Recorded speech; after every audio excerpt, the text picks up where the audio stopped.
morning, students. Continuity le മറ്റൊരു problem ചെയ്തു നോക്കാം. പ്രോബ്ലം ഇതാണ്. Show that the function f of z equal imaginary part of z by z not equal to 0 is not continuous at the origin. ഒരു function continuous ആകണമെങ്കിൽ it should satisfy these three conditions. Limit z tends to z naught f of z is equal to L. Limit z tends to z naught f of z equal to f of z naught. F of z naught exists. അപ്പോൾ നമുക്ക് അതിന്റെ first condition നോക്കാം. First condition എന്താണ്? Limit z tends to z naught f of z. Limit z tends to origin ആയതുകൊണ്ട് z tends to 0. f of z എന്ന് പറഞ്ഞാൽ എന്താണ്? Imaginary part of z. z എന്ന് പറഞ്ഞാൽ x plus iy ആണ്. ഇതിന്റെ ഇമേജിനറി പാർട്ട് എന്താണ്? y ആണ്. ബൈ z എന്ന് പറഞ്ഞാൽ എന്താണ്? x plus iy ആണ്. x plus iy. Then z tends to 0. Z tends to 0 implies x tends to 0, y tends to 0. ഇവിടെ നമുക്ക് limit z tends to 0 y ക്ക് നമ്മൾ ഒരു പാത്ത് ചൂസ് ചെയ്യുന്നു. y is equal to mx നമ്മൾ path choose ചെയ്യുന്നു.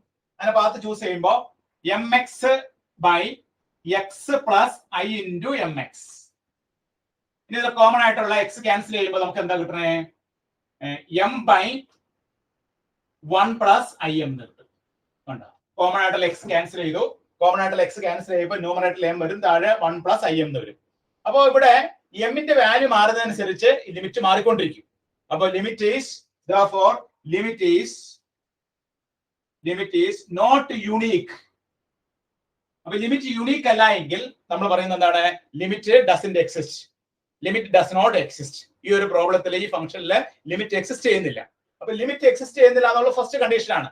Limit exist ചെയ്യുന്നില്ല എങ്കിൽ പിന്നെ അടുത്ത രണ്ട് കണ്ടീഷൻ നമ്മൾ നോക്കേണ്ട ആവശ്യമില്ല. അപ്പൊ ലിമിറ്റ് എക്സിസ്റ്റ് ചെയ്യുന്നില്ല എങ്കിൽ ഈ ഫംഗ്ഷന്റെ പ്രത്യേകത എന്താണ്? ഈ function is not continuous at the origin. ഇവിടുത്തെ ഫംഗ്ഷൻ ഏതായിരുന്നു? Imaginary part of z by z ആണ്. therefore the function is not continuous at the origin. അപ്പൊ നമ്മുടെ ആൻസർ എന്താണ്? Final answer function is not continuous at the origin. കാരണം എന്താണ്? Limit does not exist here. ഇവിടെ നമുക്ക് limit കിട്ടുന്ന എത്രയാണ്? m by 1 plus i m ആണ്.